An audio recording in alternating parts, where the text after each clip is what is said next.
I like the core of many religions, but sometimes it was like you were given rules to live by, but it didn't really kind of go from the inside out. I think with the yoga practice, that with the sense of mindfulness, the sense of like doing a sadhana, doing a practice, you're connecting inwardly. And then with that connection, you want to be better, you want to do better. That was Laruga Glaser, and I'm Henry Winslow. You're listening to Dharma Talk.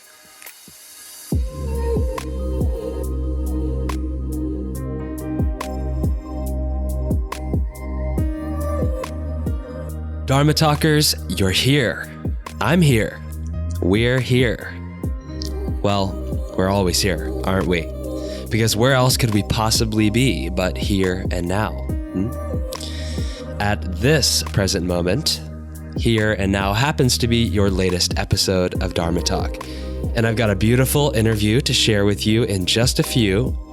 But first, have you tried the Henry Yoga app yet? If not, what are you waiting for? I've got a 40-day program of 40-minute Hatha Vinyasa classes and asana workshops waiting for you. iPhone users in the US, just head over to the App Store and download it. Android and international folks, I got you. The whole program is available on the web app at henryyoga.com. And guess what? You can try it out at no cost. Get the first 2 classes free at henryyoga.com or on the Apple App Store. All right, raise your hand if you've ever been let down by conventional religion. This isn't so much a public condemnation of the world's religious systems, so much as an observation that many, many yogis come to the practice as an alternative path towards spirituality. Perhaps one that feels more personal, more corporeal, more felt. We want to understand ourselves and our place within the greater context of the universe, of God, of the oneness of being. And while there are infinite paths to source, this one appeals to us more than some others. My guest this week, Laruga Glaser, opens up in our conversation about her attraction to yoga when she needed a new system of faith to turn to. She had been left disheartened with religion when loved ones close to her had talked the talk but failed to walk the walk. And seeing that hypocrisy challenged her to look at how the various spiritual practices that she'd been exposed to, both at personal and academic levels, really worked. Ultimately, it was yoga's course from the inside out that drew her in. All that and more is coming right up. Let's take a moment to thank our sponsors. This episode is brought to you in part by Yoga East Austin. This March, I'm super excited to partake in a second round of Rocket Yoga training at Yoga East Austin with the worldly Rocket Yogi himself, David Kyle. It's a 5-day RYT 50-hour practice intensive with the Rocket Yoga pioneer and someone I consider a friend and a teacher. Last year's 50-hour intensive was epic, bringing together over 50 yogis from all over the world to learn about the Rocket Yoga Vinyasa system from David himself. David and I immediately connected. Since then, he's been a Dharma Talk guest. Check out episode 61. And I have visited Puerto Rico to practice with him and teach workshops at his school, Ashtanga Yoga, Puerto Rico. David is a student of the late Rocket Yoga founder, Larry Schultz, who studied Ashtanga extensively in Mysore in the 60s and 70s. If you're curious about Ashtanga or enjoy getting upside down, this training makes a great introduction, especially since the Rocket style tends to be a bit more loose and playful than traditional Ashtanga. In Rocket, you get to try postures from the 2nd and 3rd series and experiment with fun, accessible, and creative sequencing. I thoroughly enjoyed this experience last year, and I'm pumped to dive in for another 50 hours at my old stomping grounds, Yoga East Austin, this spring from March 23rd to 27th. Be sure to act now. This intensive is about 70% full and will sell out. For more info, go to yogaeastaustin.com/events. This episode is brought to you in part by Warrior Bridge NYC. Warrior Bridge is an interdisciplinary movement studio in downtown Manhattan, offering classes in yoga, acro yoga, handstands, and flexibility training. Their classes are skillfully designed, featuring anatomy-informed warm-ups and progressions, drawing from and blending different yoga and movement modalities.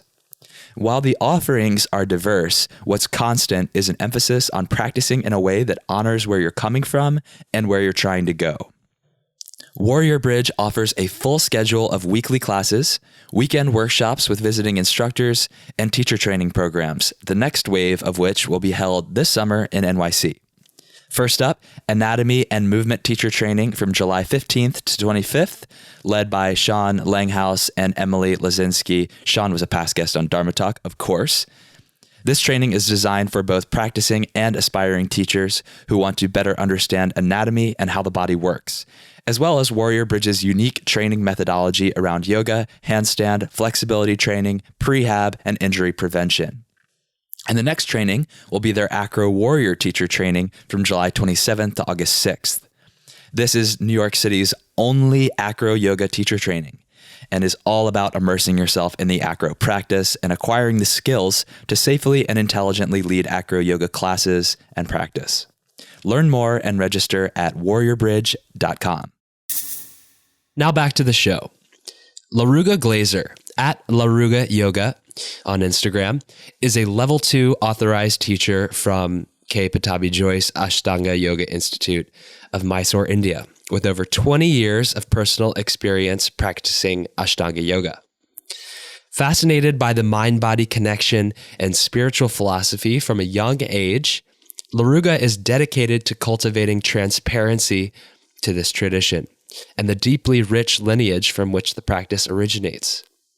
Through it all, Laruga teaches as an act of sharing and love for what yoga develops in each individual, facilitating space to open, challenge, and inspire students to step into the center of their own being and experience their inherent potential.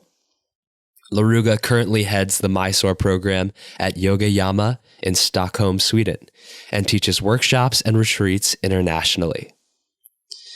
If you like what Laruga has to say and you want to go deeper into her world, then head over to dharmatalk.show and type Laruga in the search bar. That's Laruga. And there you'll find all the notes from this episode, highlights with timestamps, and of course the links. And if you're looking for something to read, why not take up Laruga's recommendation? She's one of many past guests on Dharma Talk to recommend this particular book. And if you'd like to know what that is, go to henrywins.com/books. There you can see the full list of every book ever recommended on Dharma Talk. So it makes a great reading list for the curious yogi. Go there and pick out your next read. Now, without further ado, please enjoy my interview with Laruga Glaser. Hello, Laruga. I'm so happy to have you on Dharma Talk. I know that we started talking about doing this a long time ago, and we've both been traveling quite a lot. And as it turns out, we're both in Europe right now. So happy our schedules could align. How are you doing today? Oh, I'm doing really good, considering that it's a bit cold and dark in Stockholm, but doing good. That's your home base now, correct? Yeah. I've lived here for 10 years now. Okay. Yeah. So you're used to the cold and dark. Well, I don't know if you ever get used to it if you're not native, but it comes with the territory. So I know it's always coming. Mm-hmm. Right. Well, let's dive into our conversation about Dharma today. I always open with the same first question for all my guests. That question is, what does the word Dharma mean to you? And what is your Dharma as you understand it today? I guess when you look at the definition of Dharma, I guess it depends on who you ask on how they look at it, but it's kind of deemed as a sense of duty or righteousness and a sense of following the right path or, taking responsibility. And I feel like a lot of that coincides with, long-term practice of yoga. And For me, I guess where I am now when it comes to Dharma is to just continue to like do the best I can on the path that I've chosen to take, or even the path that feels like it's kind of called to me. Because when I was younger, the thought of teaching yoga didn't even enter my mind. I kind of had other ideas of the path that I was going to take, and just to keep exploring and to to do the best you can with what you have in the moment, and to stay authentic, and also to take responsibility for the roles that you do play, the roles that we are doing, I guess. I don't know. Like, this is such a deep topic for me. I think I'm a little bit out of my my realm here with this question. It's something that you have to contemplate continuously. Definitely. And, that's why I started this podcast. I don't expect anyone to have one definitive, absolute answer. It is an ongoing conversation that I have with myself, and it's helpful for me, and I think the listeners who gravitate to the show, to hear other people reflect on it, as messy as the answer may be. And to reckon with this idea of what do we choose in our path and what are we called to do, and yet still take responsibility for it. That's an interesting point that I think we can go deeper into. What did you mean when you said, because I heard you kind of like change your mind almost as you answered that question about saying that you chose this path. What was it that you thought that you would do before going down deeper into the rabbit hole of teaching yoga? Well, I was really on this. Well, it was interesting. When I was younger, I thought I was actually going to be a fashion designer, which is kind of funny. Which I still, in some aspects, am drawn to the creative aspect of fashion. It's just something, I don't know. It's just always kind of been in my blood at a young age. Which for some people it might seem superficial, but there's I don't know. There's just things that you're drawn to for whatever reason. And I was going down that path. I was in that industry. But at the same time, when I was also discovering yoga at a young age too. And it's just interesting how you're going down a path, but this other aspect just starts to be more significant in your life. And it tends to move front and center. And it kind of took me by surprise, but it just grew and grew as each year passed. Yeah, that definitely resonates with me. I know exactly what you mean. And yeah, I mean, do you find that there are, I see now, you've gone more fully into yoga, but when it was still something where you were balancing between the two, or finding places of overlap between fashion and yoga, and perhaps that continues until now. What were those? Like, where were the synchronicities between the two different things that were calling your attention? Well, it's interesting. I mean, I think I was a bit sensitive when I started, like maybe overly sensitive, because when I was in the industry of fashion, it just was so cutthroat and people were just not very nice. Do you know? Like, it was so interesting. But I think too, I didn't have a thick enough skin. So I'm not saying that people that are, in that industry are not good people, but it's just very cutthroat and people can be quite like harsh.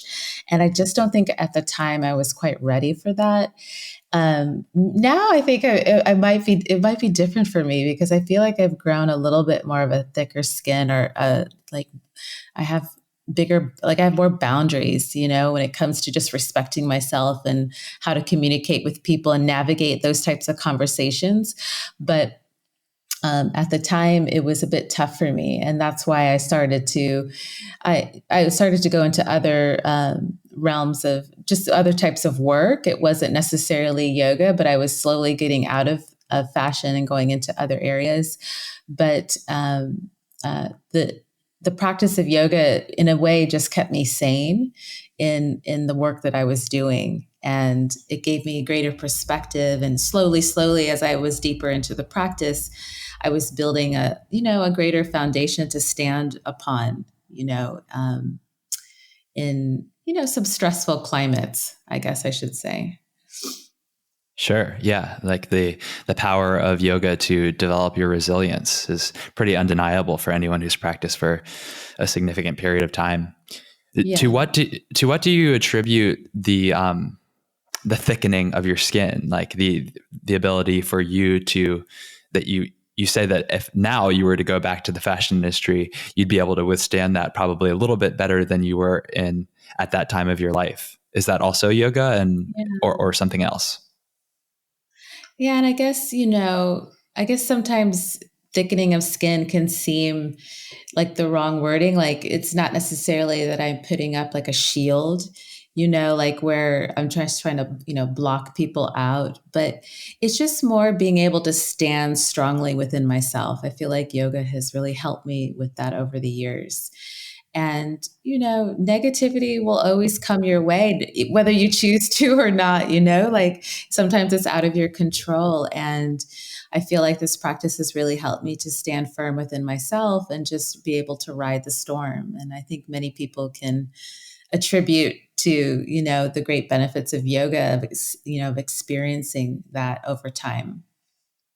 Right. So I know that your practice of choice is Ashtanga yoga in the style of KPJAYI. Yeah. What was your background? Were you always drawn to Ashtanga yoga, or was there a bit of a journey to get there?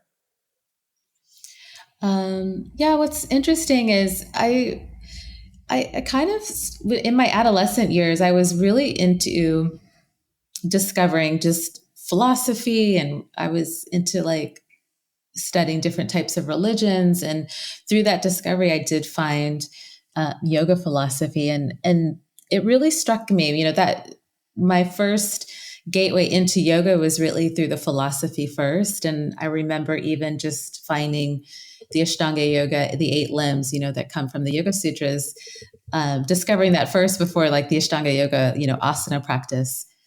And just finding it really interesting how there were these different steps. There was like these various principles to work through.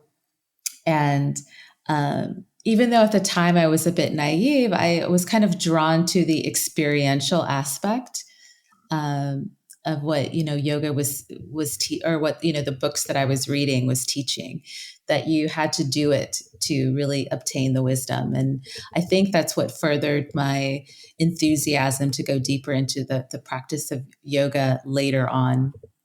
And I, through just kind of, I was doing other things at the time, but then I was also kind of dipping into, yoga or philosophy or like different types of religious studies. A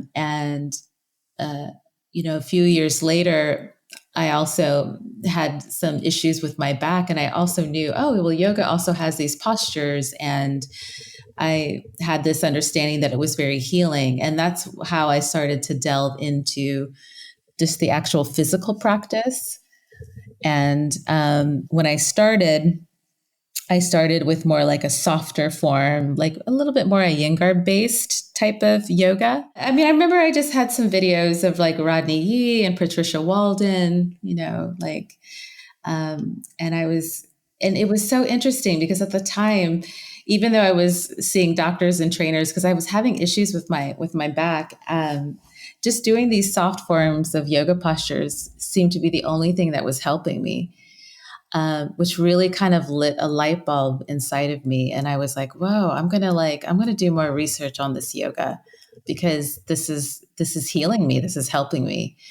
And that's kind of how it all started from there. Like first the discovery of the philosophy, understanding that it's very healing for the body as well. And then it just kind of snowballed and continued on from there. When you were studying all of the different philosophies and you were engrossed in reading the texts and the religious scriptures, and you came across yoga, it must have been a relief to see something that emphasized experiential learning and just simply doing the work rather than trying to wrap your head around concepts all the time. Is that true? Yeah, because I was actually a little bit dissatisfied with religion as I kind of just, I like the core of like, many religions, but I sometimes I was a little bit dissatisfied with kind of some of the rules that were in place where it was like you were given rules to live by, but it didn't really kind of go from the inside out, if that makes any sense. And I think with the yoga practice, that with the sense of mindfulness, the sense of like um, doing a sadhana, doing a practice, it's like you're connecting inwardly, and then with that connection, you want to be better, you want to do better, which I found to be really interesting when I did finally do the practice, and I think too that was kind of a revelation how doing like even just some simple poses just calmed me down, calmed the mind down. It made me feel good in my own skin. I felt more settled. Just these really tangible um, experiences were really groundbreaking for me. It's like, and I was a pretty good kid in many ways. Like I wanted to do good, and I actually was exploring. The reason why I was exploring is because there were things happening around me where I just felt like there has to be another way. Like I experienced my own kind of hardships as a child, and I just kind of was feeling like, I needed something to turn to. And it could either be negative, you could turn to something negative, or you could turn to something positive. And for whatever reason, I mean, I'm not trying to make myself special or anything. I was kind of going more to that positive end, like looking for something deeper, to give deeper meaning and context to my life instead of like turning it into something more negative. Like, yeah, I could have, turned to drugs or other means or whatever. And sometimes that's the appropriate path for some, but um, I was motivated to, turn to something with greater meaning, um, and like you were saying, that experiential aspect of yoga just really struck me, for whatever reason. And who knows, it could have been something else, like, but it was like something that I'd been looking for, it kind of like answered the call. Yeah. Growing up, were you exposed to other religions that had sort of failed you in one way, or just didn't address what you needed at that point in your life? Well, then it kind of goes into something quite personal because I think I had the example of, you know, of living like, living a certain religious life, but then seeing through some people, like seeing through in my family, like not always like it being represented through talk, but not always through action. Right. Right. And I had issue with that. I had issue with that. Yeah. I think I am putting the pieces together on what you mean by religions establishing rules, but not embedding them in the practitioners from the inside out. It's one thing for us to be able to recite off the scriptures, or, even something like the 10 Commandments, for example, which is not a condemnation of Christianity or Judeo-Christian beliefs. But if you compare that to, let's say, the yamas and niyamas in yoga philosophy, well, it's not just that yoga tells us you have to do these things. It gives us a practice. And when we do them, in my experience, you naturally feel more connected to a code of conduct that you want to live by. And then you have a more felt rationale for doing it rather than just, this is the way it's supposed to be. Yeah. And I think too, like with the yamas and niyamas, they're not coming necessarily from a condemning place. They are practices as well. And we may fail at times, but it's there to kind of keep us back on track and, and allows us to let go of distractions, and to be able to go deeper into, for instance, to have the asana practice or to do the daily practice. I mean, it doesn't go in as deep unless we have the foundation or the context of the yamas and niyamas. which I find to be really interesting. So, all of these things really resonated with me, when I was first starting, and they still resonate with me now. And I'm still exploring and learning, kind of what they mean, in my life. So. Mm-hmm. So what is one really difficult challenge that whether it was that one that initially put you on the path toward exploring and finding yoga, or something later in life, what is one real major life challenge that you've been able to tackle with more resilience and strength because of the help and support of yoga? Oh God. I mean, I could even say just, moving to Sweden, Yeah. has given me quite a bit of challenges. I've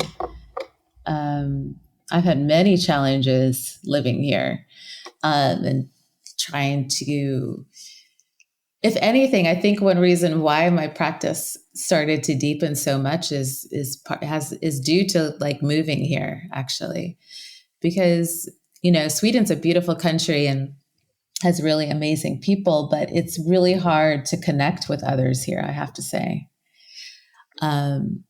It's just a different culture, like Americans are curious, like strangers will talk to you on the street and they'll, like it's always funny when I go back, I'm always like, why are people talking to me? Like I didn't say anything, like, so like it's an adjustment, like, but I grew up with that.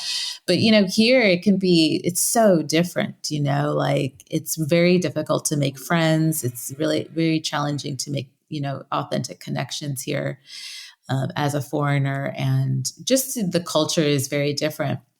So, and even with certain things with working here, I've really had to like adjust and, work through these challenges of like sometimes feeling a bit alienated or feeling not included or things of that sort. And, just keep walking forward. And what was the impetus for moving to Sweden in the first place? Well, I met my boyfriend in India. Mm-hmm. And we met, and then we were considering, like we were kind of like, oh, we want this relationship to continue. And so it was easier for me to move here than for him to move to the US. And so, I made the leap and I moved here, and, I don't have any regrets, but it definitely had its challenges in certain moments of being here. Sure. So it's an interesting country. It's a very interesting country, but a great quality of life. And it's, I think any place that you go to, it's always going to have its positives and it's going to have a few negatives. So, mm-hmm. Yeah. And it's up to us. It's up to us as seekers and practitioners to look for lessons in those challenges. Right.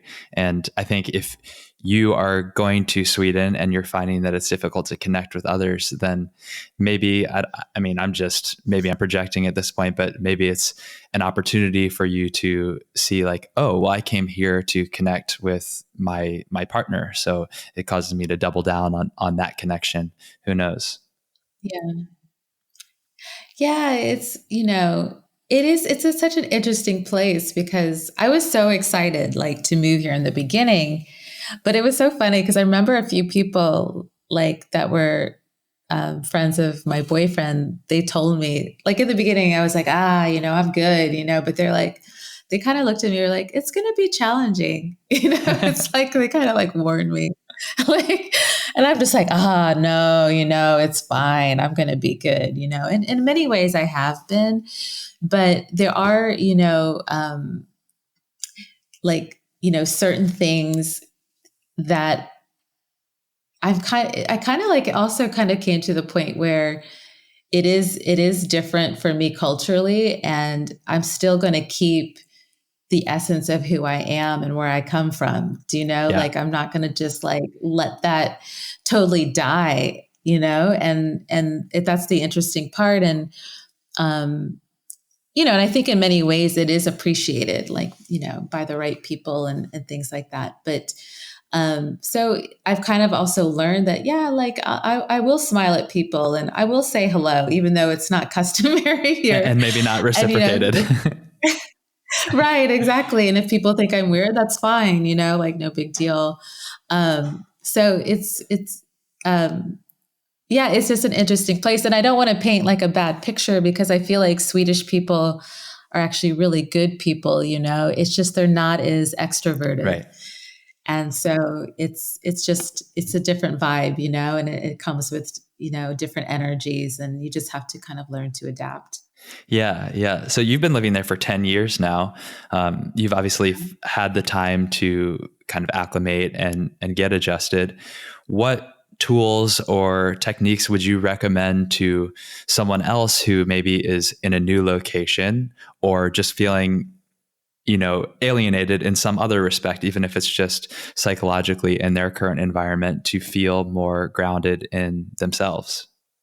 Well, I mean, staying conscious is really important. And I think if I didn't have this practice, it would have been doubly as challenging, like having a daily practice, also, a meditation practice, just to continue to stay mindful and to stay inwardly connected and fulfilled.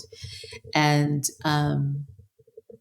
I just find that's so important. And if someone isn't into, doing a yoga practice, I would really recommend like journaling as well, like just having that time to reflect and to contemplate, things that are happening, and to sustain that relationship with yourself, and just to keep inwardly connected, I think is really important.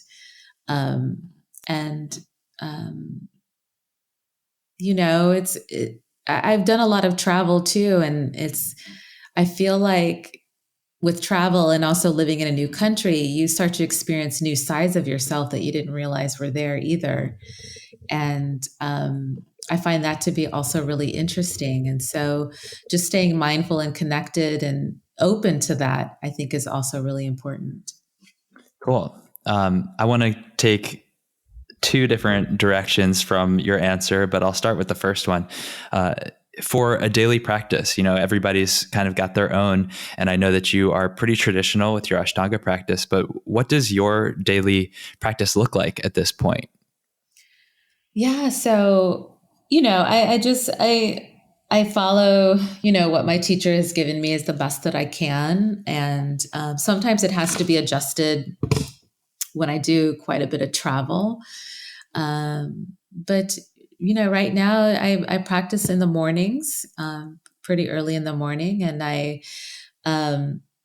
the practice, when it comes to the asana practice, it might change and adjust a little bit through the week. But, I'm roughly practicing about 2 hours, maybe a little bit more. But before I do my yoga practice, I always like to do a meditation. And I think now at this point in my life, like meditation has been more and more important, to do at least 20 minutes, but I also like to fit in 2 sessions of 20 minutes a day, along with my actual yoga practice. And what sort of meditation are you practicing? It's kind of funny because I call it, it's my own meditation. I call it my goalless meditation. Like I have no goal. I just want to sit and be present. Cool. And Goalless, LESS. Goalless, the goalless meditation. I usually start with a little bit of a silent prayer. And I just sit with whatever comes up in the moment. And what I feel that I'm doing is just strengthening the observing mind. Just strengthening that part of myself, just observing what comes up, allowing whatever comes up to come up and come through, and just sitting with that. Mm-hmm. Yeah. And that's a nice break to put your mind in that kind of role. I would guess, knowing you and from what I see from the outside, you're an accomplished teacher, successful, that you're probably a pretty goal-driven person otherwise. So you need that break from that kind of mindset, because it's not sustainable if there's no letting up. Yeah, I mean, I think it's important to just to sit and just to be, and I think, with the meditation, it's just so interesting how much it gives to you, because for some people it might look like I'm doing nothing, and it's like, and also it's not like I'm having these huge, profound experiences. It just feels so nurturing just to sit and just to be okay with that, um, and like I was mentioning before, the sense of strengthening that observing mind, I feel like it's giving me better eyes to see.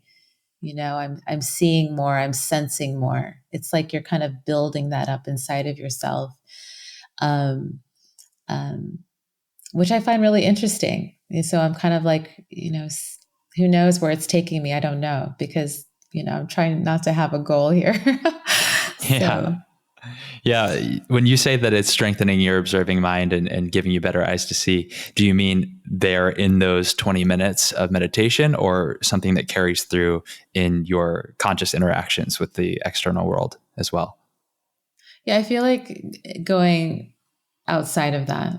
Yeah. Definitely within the 20 minutes, but it strengthens like the eyes that I see and the things that I sense, in my external environment. Which I find to be really interesting. Um, I guess some people could say it's also like a strengthening of the intuition in a sense too, where you get certain impulses that it's not happening through the thinking mind. There's certain impulses, certain information that just tends to come through. And I find that to be really, really interesting. And in one way, you can't really control when those impulses come, though, but it just seems like the frequency um, of kind of understanding what they are when they do come, and maybe trusting it more, is something that's been helpful with the meditation. Yeah. Yeah. Yeah. You can't pull these impulses out of your subconscious mind, but maybe we can do practices that set up the appropriate conditions for them to surface and be more heard, and we can be more receptive to them. Yes, exactly. Yes. The other thing that I wanted to ask you about from a little while ago was you mentioned that traveling tends to give you experiences of new sides of yourself. What did you mean by that? And maybe what is one example of a time that you traveled somewhere and learned something about not that place, but yourself? Yeah, just like it's so interesting because traveling can get really tiring, but there's always a part of me that I just love it. Like I've been home now, like it's been strange. I've been here for like 2.5 weeks, and it's kind of like, it's been so nice to be in one place. But then tomorrow I do travel, and I can just feel like something in my heart, just like, yeah, like I'm exploring a new place, and um, I really enjoy being in other environments, and just like feeling the energy and the vibe. And if I give an example, like, like the last few years, I've spent quite a bit of time in China. And the thing that I appreciate about some of my times in China is like that kind of that collective mentality that they have there. And one thing that I really appreciate about in China that I feel like I just have missed is like they love to like eat together, and there's like so much like centered around food and eating together and sharing food and like enjoying it. And like it's like, sometimes I've kind of noticed how I've kind of started living a life where like eating was kind of like a means to an end, like let me just take this food down because I'm hungry, and like, I know it's good for me. But like there's this enjoyment around food that I kind of felt like, wow, like I've been missing this, I haven't, like I've gotten Yeah. away from this, and when I go to China, it's just like people just love their food and they love to share the food from the certain region that they're from, because of course, like it's a pretty big country and I've been in different regions and they're always like, oh, you must try this and you must try that. And like, And do you do it? Or do you have a restrictive diet that makes you not able to? Oh, I try, like, there's a few things that I was like, no. I'm gonna, like in one place they offered me like duck head and I was like, no. I can't, I don't think it's like actually fried and you can kind of, and I was just like, no, I don't think I can do that one. Yeah. But, like just respectfully, like declining, but I try to be flexible, and try things and, be open-minded and, it's like if it's being offered to you, it's like you kind of have to just, I don't know. It's like an offering of their culture, and it comes from a good place. So. Right. Yeah. And this idea of like being immersed in a different culture and seeing their values very forefront and center reminds you that, maybe actually I'm disconnected from that value, but it's there. And actually I care about that too. So yeah, that is a great way to learn about yourself. And I hadn't thought about it that way. I experience the same things when I go to different places. And of course, certain destinations kind of like feel more nurturing or more like home to you based on what you're connected to. But I think every single place has something that you can take away from and share in. Oh yeah, most definitely. And, one question I get a lot is people always ask me like, what is your favorite place? But really, I just don't have one, like there's been some places I've been to more than others and, have repeated going to, but I don't know. I just always appreciate the contrast. I just always appreciate like, something new that's offered. And it's really hard for me to even pick a favorite place. Where are you going next? Where are you going tomorrow? I'm actually going to Nigeria. Oh, have you ever been before? No, it's my first time. Wow. Have you been to Africa? Yes, I have. I've been to Egypt, I've been to South Africa, but I haven't been, it's a huge continent. So there's so much for me to explore there. Definitely. And, I can see that you've placed a lot of importance in travel and exposure to different parts of the world. Do you ever feel like it's exhausting or like it's not something that you could sustain, or is this something that you plan on doing for a long time? Well, yeah, it is pretty tiring. But I think, just the passion behind teaching and sharing this practice is what just keeps driving me forward.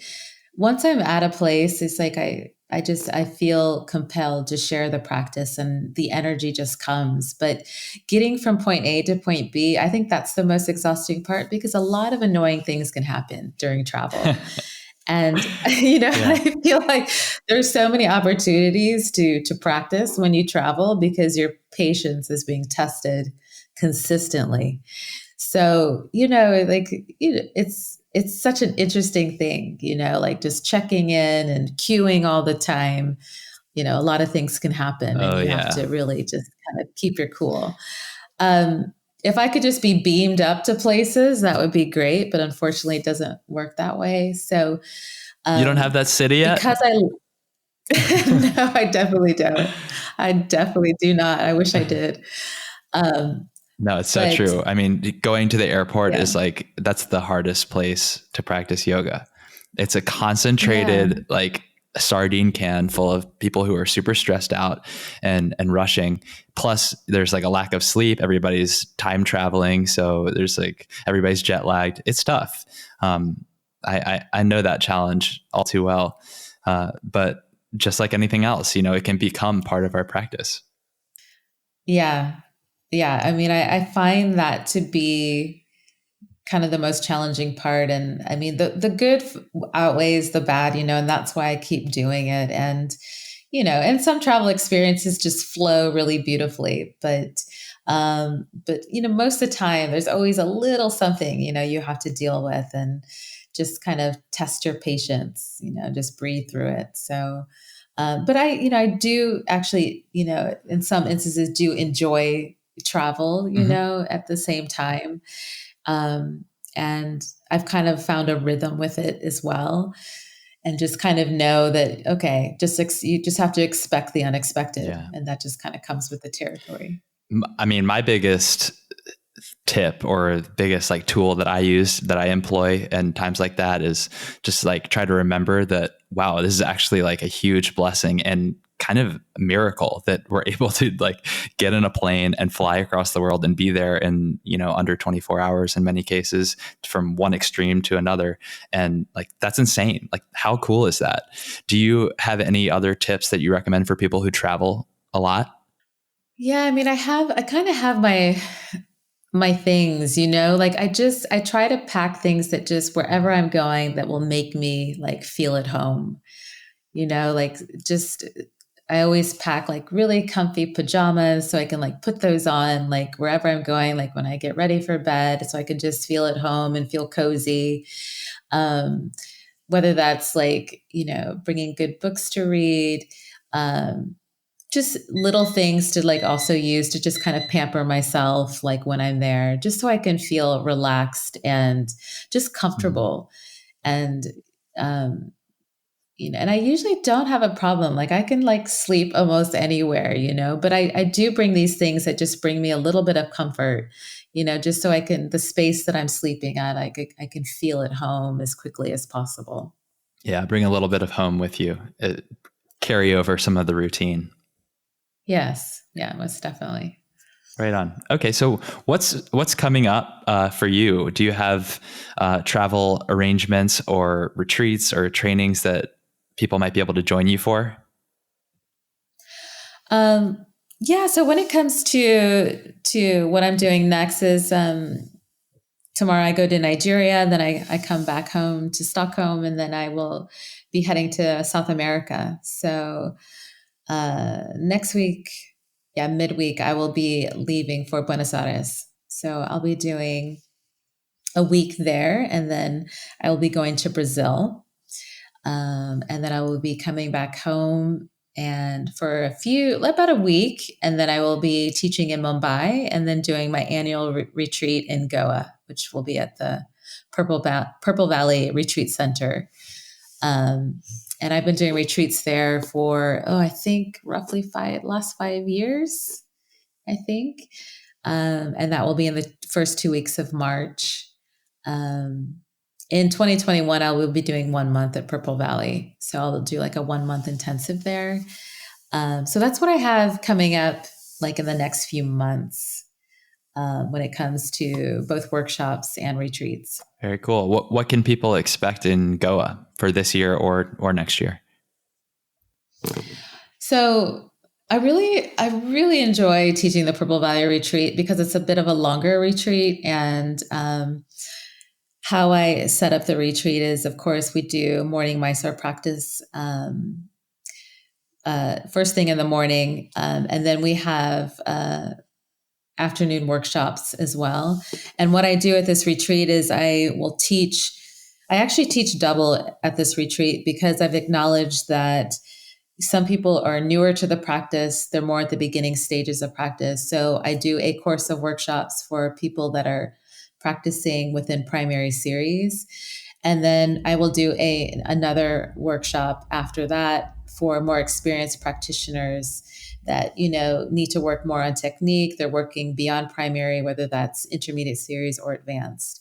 So it demands a lot of work, but I really feel that it's important to give the participants and the retreat guests, an experience that gives them the tools that they need for where they are in the practice. So not every teacher does this, but I just find it really important because it's so important for me that students get the proper tools that they need when they leave the retreat, that they feel like they have skills that they can really implement in their practice and to start, working with. Very good. That sounds like a great retreat for pretty much all levels, would you say? Oh yeah, for sure. Okay. Yeah. Nice. Okay, this seems like a good place to kind of wrap things up. We're going to move on to the final section of the interview, and I call this the Preneur Round. All right, Laruga, I'm going to ask you 6 rapid fire questions. So please answer in minimum 1 word, maximum 1 sentence. All right? Okay. Okay, question. Sounds good. Question number 1, in 1 word, why do you practice yoga? Why do I practice yoga? Oh my God, that's such a hard one. Wow.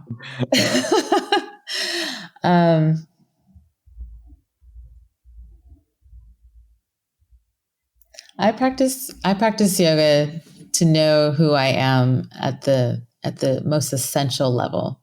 What is your favorite yoga pose and why? Oh my God. Are you serious? You have to pick one. These are hard. These are such hard. It's easier if you just answer with the first thing that comes to your head. Oh, my favorite yoga pose. Okay, maybe Ekapada Shirshasana. I'll pick that one. And why? Why do you like that one? And because putting the leg behind the head is like, that's, to me, that flows a little bit more easily for me. Okay. One reason why I'm not picking a back bend. All right. What is the single best cue or piece of advice that you ever received from one of your yoga teachers? The best piece of advice. Just practice. Just practice. Yeah. All right. Don't think, just practice. Just practice. Recommend 1 book, either modern or ancient, for our listeners. Oh, I think this is a book I always talk about to my students, and I've quoted quite a bit. It's definitely The Untethered Soul. Michael Singer. Yeah. I mean, it's sitting right here on my desk. It's like the first book in a stack of books that I have on my desk, and frequently referenced. I just find this book to be just so beautiful. And I know it's, very widespread, but there's just so many gems in this book. So I definitely have to say that one. I echo that. Okay. Is yoga for everyone? Of course. Yes.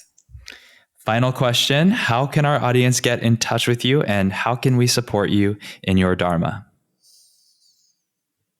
How to get in touch with me? Well, I think the easiest way to get in touch with me is probably, through Facebook or Instagram. And, supporting my Dharma. I love to hear people's story and their journey in the practice. And, I get emails from time to time where people really share with me, their whole process in the practice. And it's really, really touching. Sometimes I'm added to that by pure grace, for whatever reason. But I always love to hear these stories. So, I would definitely love to hear more about how people have found the practice and what it means to them. And I find it, very, very inspiring when people reach out to me and share their story. Beautiful. Thank you so much. Laruga, I really appreciate you taking the time on the eve of your travels. So I wish you speedy, smooth, and stress-free travels and plenty of goalless meditation. Oh, thank you so much. I appreciate it. Dharma Talkers, I hope you enjoyed listening to that conversation as much as I enjoyed having it. And if you did, please share it. Take a screenshot, share it on Instagram, and tag me @HenryWins. I love hearing from you about the conversations that make an impact for you. We have the ability to shape the world through our thoughts, words, and conversation. So let's influence the collective consciousness together. All my gratitude to Rory Wagstaff of Ease of Mind Productions for keeping our audio crisp and operations smooth. and to Patrick Kiebzak of Momentology Music and Art for supplying the powerful soundtrack to these conversations. Please remember to subscribe, rate, and review, and tune in to new episodes of Dharma Talk every Thursday. I'll speak to you next week, and until then, keep living your Dharma.